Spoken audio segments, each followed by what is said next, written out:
Hello, and welcome to another episode of A Spoonful of Species, your go-to place for conservation through baking.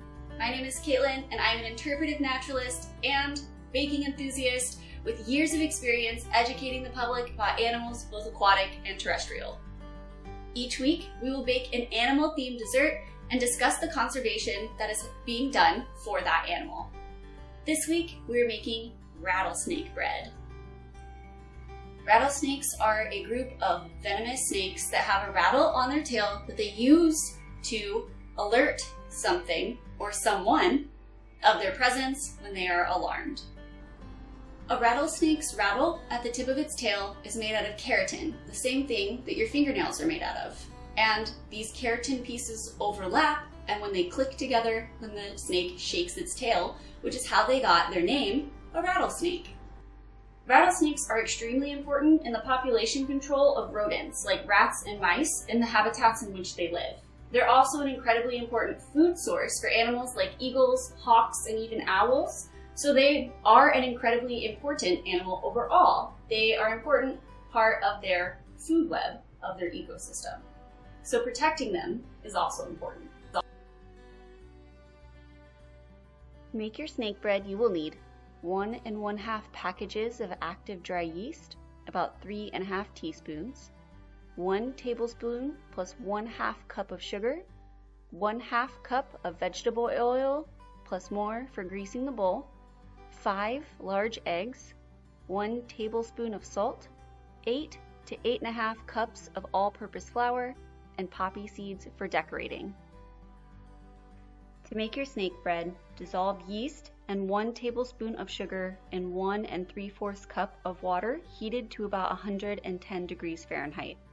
Let sit for about 5 minutes until it is foamy. Whisk oil into the yeast and beat in 4 of the eggs, one at a time, as well as the remaining sugar and salt. Gradually add the flour, and when the dough holds together, you may knead until smooth. Place into a greased bowl and let rise in a warm area for 1 hour. Punch down the bread and let it rise for another ½ hour. Cut and shape your dough into snakes, coiling the ends and shaping the snake's head on top of your coil. Beat your remaining egg and brush on top of your dough. Using a diamond cut out of parchment paper as your template, sprinkle on the poppy seeds onto the back of your snake. Let rise for 1 more hour at room temperature and bake at 375 degrees for 35 to 40 minutes.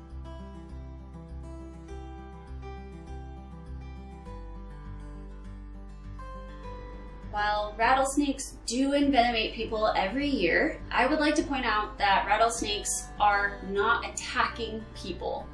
Rattlesnakes are solitary animals. They like to be left alone, and they even rattle to alert people when you're in their way or in their habitat.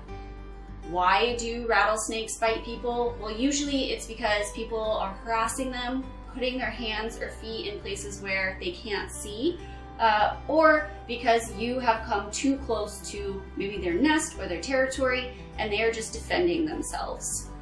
So, if you don't want to be bitten by a rattlesnake, and here's a pro tip, you don't, the best thing you can do is just avoid areas where you cannot see where you're putting your hands or your feet, to listen to your surroundings, and if you hear a rattlesnake, go ahead and get away from that environment.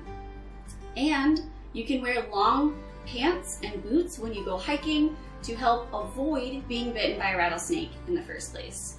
So if you live in an area where rattlesnake habitats are common, then the best thing you can do to protect rattlesnakes is to protect their habitats.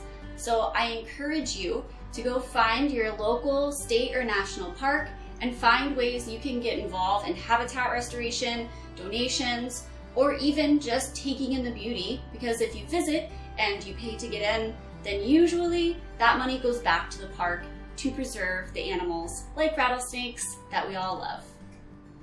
Thank you for joining me for another episode of A Spoonful of Species, where we tackle conservation one bite at a time. If you like what you saw, like and subscribe, and I'll see you next week.